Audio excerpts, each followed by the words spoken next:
Fui comprado por uma velha rica. Achei que era um emprego, mas era um acordo. Tudo começou com uma frase estranha demais para ser ignorada. Você não está sendo contratado, está sendo comprado. A mulher disse isso com a mesma tranquilidade com que alguém pede um café sem açúcar. Meu nome é Daniel, tenho 26 anos, e naquela manhã eu estava sentado em uma sala maior do que meu apartamento inteiro, olhando para uma senhora de cabelos brancos impecavelmente presos num coque, pele enrugada como papel antigo, mas com olhos vivos, atentos demais. Olhos que não piscavam. Eu devia ter ido embora ali mesmo. Mas quando você está quebrado, orgulhoso já não paga aluguel. Tudo começou semanas antes quando encontrei o anúncio. Não estava em nenhum site comum de empregos. Era um fórum antigo, desses que parecem parados em 2010. Fundo cinza, fonte pequena. O título era vago. Oportunidade exclusiva. Descrição absoluta. Alta remuneração. Cliquei.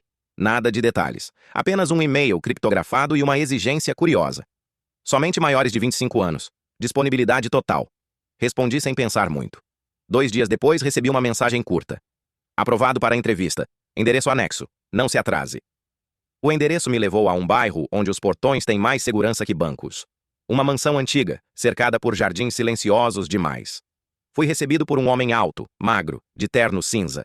Senhor Daniel, ele perguntou, já sabendo a resposta. Sou eu. Siga-me. E desligue o celular. Engoli seco, mas obedeci. A sala onde fui levado parecia um museu particular. Quadros caros, relógios antigos, cheiro de madeira encerada. E então ela entrou, devagar, sem ajuda, apoiada apenas em uma bengala elegante. Então, disse ela sentando-se à minha frente. Você é o jovem desesperado. Não sou ofensivo. Sou factual. Eu diria motivado, senhora, respondi tentando manter a postura. Ela sorriu de canto. Gosto de você. Ainda tenta se defender. Ela fez um gesto e o homem do terno saiu da sala, fechando a porta com um clique seco. Ficamos só nós dois. Antes de qualquer coisa, ela disse, preciso deixar algo claro. O que vou lhe oferecer não é um emprego comum.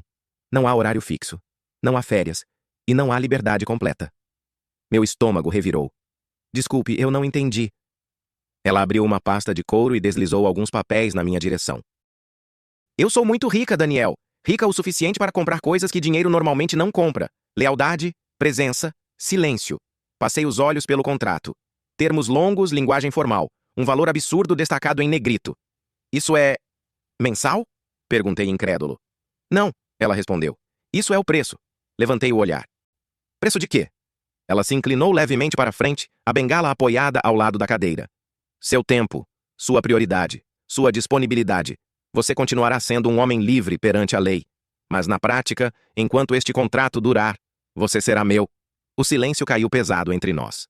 A senhora está dizendo que quer controle sobre a minha vida? Perguntei, escolhendo cada palavra. Estou dizendo que quero alguém que não vá embora, respondeu com calma. Todos vão. Você não irá, porque será pago para ficar. Minha cabeça girava. 1000 alarmes gritavam para eu correr, mas outro som era mais alto. O da conta bancária vazia, do aviso de despejo, do futuro em branco. E o que exatamente eu teria que fazer? Perguntei. Ela sorriu de novo. Dessa vez não havia gentileza. Ainda não, disse. Primeiro preciso saber se você aceita ser comprado. Empurrou a caneta em minha direção. Pense bem. Depois de assinar, sua vida muda. E não há devolução. Olhei para a caneta, para o contrato, para aquela mulher que parecia frágil, mas claramente comandava tudo ao redor. Quanto tempo dura? Perguntei por fim. Enquanto eu viver, respondeu. Assinei. Quando a tinta tocou o papel, senti algo estranho. Não alívio, não medo. Era como se uma porta tivesse se fechado atrás de mim. Ela recolheu o contrato com cuidado, levantou-se e disse. Muito bem, Daniel. Seja bem-vindo à minha casa. Seu quarto já está preparado. Antes de sair, ela parou na porta e acrescentou. Ah, e há uma última regra. Qual? Nunca presuma que sabe quem realmente está no controle. E então ela foi embora, me deixando sozinho naquela sala enorme, com a sensação clara de que eu tinha acabado de vender algo que não sabia se poderia recuperar. Fim da parte 1. A parte 2 sai em breve no canal do YouTube, link na bio. A primeira coisa que aprendi depois de assinar o contrato foi que a casa nunca dormia. Eu estava deitado em uma cama grande demais, macia demais, em um quarto que parecia saído de um hotel antigo e caro. Cortinas pesadas cobriam as janelas, os móveis eram escuros e o ar tinha um cheiro estranho, algo entre lavanda e metal. O silêncio não era natural. Havia passos distantes, rangidos na madeira e o tic-tac de relógios espalhados pela mansão inteira, como se cada segundo fosse observado. O toque-toque na porta me fez sentar na cama de um salto. Autorizei a entrada com a voz trêmula e a porta se abriu lentamente. Era ela, a velha rica. Sem bengala agora, postura firme, olhar afiado. Disse que eu nunca fui bom em dormir cedo, como se já me conhecesse há anos. Caminhou até a janela, abriu um pouco a cortina e explicou que precisava estabelecer regras antes que minha imaginação criasse problemas. Quando reclamei que tudo aquilo era estranho, ela riu e disse que honestidade também fazia parte do acordo. Sentou-se em uma poltrona e começou a listar as regras. A primeira: eu não sairia da propriedade sem permissão. A segunda: jamais falar sobre ela, sobre a casa ou sobre o contrato, especialmente com minha família. Aquilo me atingiu mais do que eu esperava. A terceira regra era simples e assustadora. Eu deveria estar disponível sempre que fosse chamado, dia ou noite. Quando perguntei o que aconteceria se eu dissesse não, ela respondeu calmamente que eu aprenderia o verdadeiro preço do dinheiro que havia recebido. Criei coragem e perguntei por que eu havia sido escolhido. Ela se aproximou devagar e disse algo que me gelou por dentro. Eu não era especial. Pessoas especiais querem ser vistas, lembradas, deixar marcas. Eu só queria sobreviver, pagar contas, continuar respirando. Pessoas como eu desaparecem sem barulho, segundo ela, e era exatamente disso que precisava. Antes de sair, disse que no dia seguinte eu começaria a entender o que realmente havia sido comprado.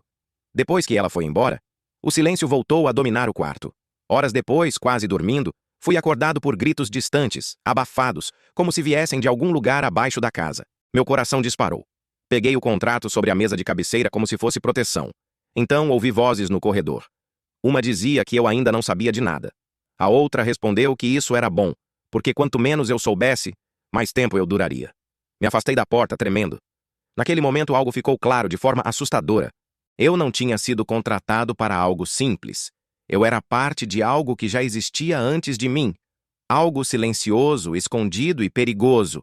E enquanto eu voltava para a cama, com o som dos relógios ecoando pela mansão, tive certeza de uma coisa. Seja lá o que aquela mulher realmente fazia, aquilo não costumava terminar bem para ninguém. Acordei antes do amanhecer com a sensação clara de que alguém tinha estado no quarto enquanto eu dormia. A porta estava exatamente como deixei, mas o ar parecia diferente, mais frio, mais pesado. Vesti a primeira roupa que encontrei e saí para o corredor, seguindo o som distante de passos. A mansão, à luz fraca do dia, parecia ainda maior. Quadros antigos observavam minha passagem e cada corredor dava a impressão de levar a lugar nenhum. Na cozinha, encontrei o homem do terno cinza da entrevista. Ele preparava café com movimentos precisos demais para alguém comum. Disse meu nome como quem confirma um objeto no inventário e explicou que eu deveria acompanhá-lo. Perguntei para onde. Ele apenas respondeu que eu precisava conhecer a casa por inteiro. Enquanto caminhávamos, tentei puxar conversa, mas ele não desviava o olhar. A sensação era de que eu não estava sendo guiado, e sim conduzido. Descemos por uma escada estreita, escondida atrás de uma porta que eu juraria não ter visto antes. O ar ficou úmido e o cheiro metálico voltou, mais forte. No fim da escada, havia um corredor longo, iluminado por lâmpadas fracas. Ouvi algo que parecia respiração, baixa e irregular. Perguntei o que havia ali embaixo. O homem parou, virou-se lentamente e disse que aquele era o motivo pelo qual a casa nunca dormia. As portas ao longo do corredor eram grossas, reforçadas, cada uma com uma pequena abertura de metal. De uma delas veio um murmúrio. De outra, um choro contido. Meu estômago se revirou. Perguntei quem eram aquelas pessoas. Ele respondeu que não eram pessoas, eram investimentos. Disse que todos haviam assinado contratos parecidos com o meu, cada um achando que tinha feito o melhor acordo da própria vida. Quando voltamos à superfície, a velha rica nos esperava sentada à mesa de jantar. Olhou para mim com atenção, como se analisasse uma reação. Perguntou se eu estava arrependido. Não consegui responder. Ela então explicou, com calma assustadora, que algumas pessoas quebram rápido demais, outras duram mais. O meu valor, segundo ela, estava em quanto tempo eu conseguiria permanecer inteiro. Antes de me dispensar, ela deixou claro que eu ainda não fazia parte do que existia abaixo da casa. Não ainda. Disse que tudo dependia das escolhas que eu faria dali em diante. Enquanto subia para meu quarto, compreendi o verdadeiro significado do contrato. Eu não tinha vendido meu tempo. Eu tinha vendido minha resistência. E naquele lugar, resistência tinha prazo de validade. Passei o resto do dia tentando fingir que nada tinha mudado, mas tudo parecia diferente. Cada funcionário da casa me observava por tempo demais, como se eu fosse um animal recém-chegado. O café tinha gosto metálico, os corredores pareciam menores e o silêncio pesava mais do que antes. Eu não sabia se o que vi no porão era um aviso ou uma ameaça, mas uma coisa era clara. Aquele lugar testava pessoas até que algo nelas cedesse. No início da noite, fui chamado ao escritório da velha rica. O ambiente era menor do que eu esperava, cheio de estantes e caixas de metal trancadas. Ela me ofereceu um assento e colocou um envelope pardo sobre a mesa. Disse que aquele era meu primeiro teste. Dentro havia uma chave antiga e um endereço fora da propriedade. Meu coração disparou quando percebi que a regra sobre não sair da casa tinha acabado de ser quebrada por ela mesma. Ela explicou que nem todos os contratos terminavam no porão. Alguns exigiam utilidade antes. Minha tarefa era simples: ir até o endereço, recuperar algo que não me pertencia e não fazer perguntas. Perguntei o que aconteceria se eu falhasse. Ela respondeu que falhar era apenas outra forma de descer as escadas erradas. Sua voz não carregava ameaça, apenas certeza. O lugar indicado era um prédio antigo, esquecido pelo tempo. A chave abriu uma porta no subsolo. Lá dentro, encontrei caixas idênticas às do escritório da mansão. Em uma delas, havia fotos minhas, antigas. Momentos que eu nunca lembrava de ter contado a ninguém. Entendi então que aquele teste não era sobre buscar algo, mas sobre aceitar até onde ia o controle dela sobre mim. Quando voltei, ela já me esperava. Não perguntou o que eu vi. Apenas sorriu e disse que eu tinha ido melhor do que a maioria. Antes de me liberar, explicou que confiança era construída assim, passo a passo, até que a pessoa não soubesse mais onde terminava a própria vontade. Naquela noite, deitado na cama, percebi que o teste já tinha sido concluído muito antes de eu sair da casa. Depois do primeiro teste, a casa mudou comigo. Ou talvez eu tenha mudado dentro dela. Passei a circular por áreas antes proibidas, sempre acompanhado de olhares silenciosos. Funcionários cochichavam quando eu passava, e alguns desviavam o rosto como se soubessem algo que eu ainda não podia ouvir. A sensação de estar sendo avaliado o tempo todo se tornou constante, como se cada reação minha fosse anotada em algum lugar invisível. Comecei a ouvir histórias fragmentadas. Nada direto, sempre em frases cortadas, avisos sutis. Um dos empregados mais antigos me disse que a velha rica valorizava duas coisas acima de tudo: obediência e tempo.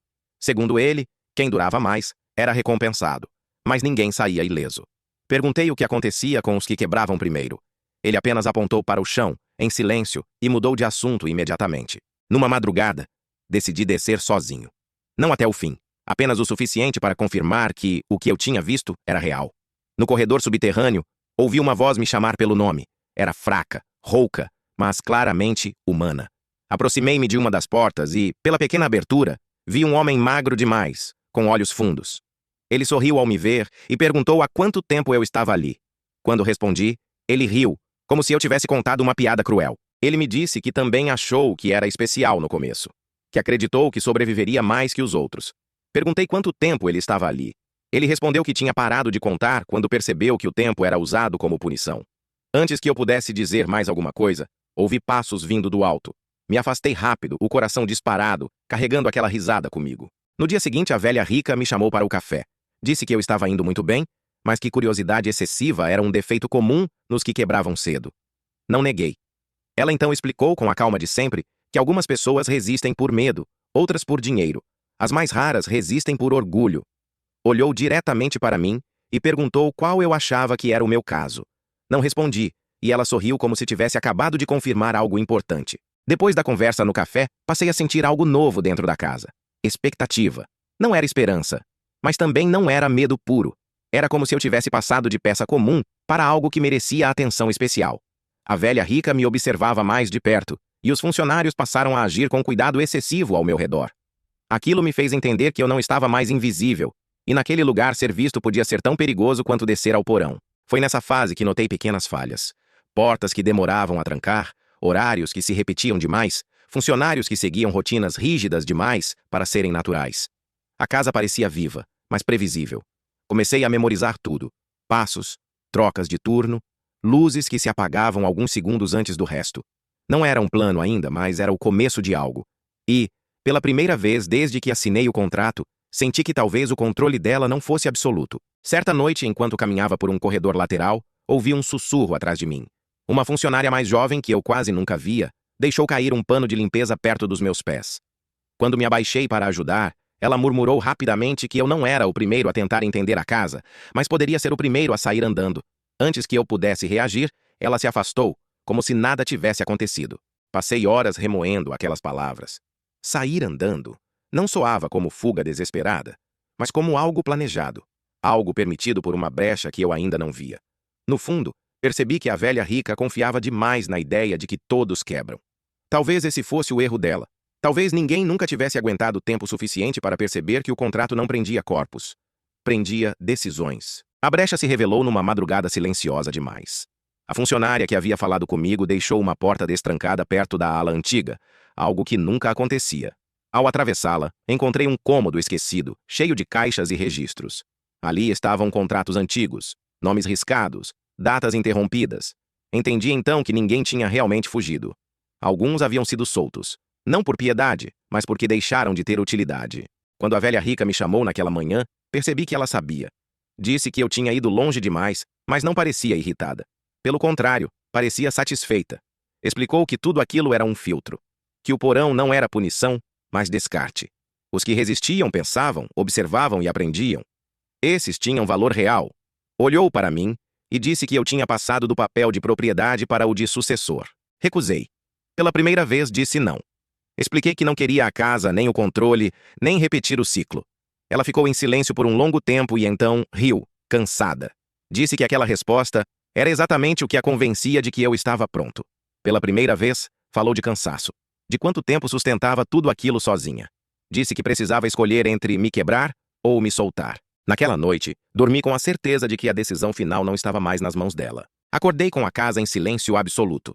Nenhum relógio. Nenhum passo. A funcionária me entregou uma mala e indicou a saída lateral. Disse apenas que o contrato havia sido encerrado por cláusula de conclusão. A velha rica não apareceu.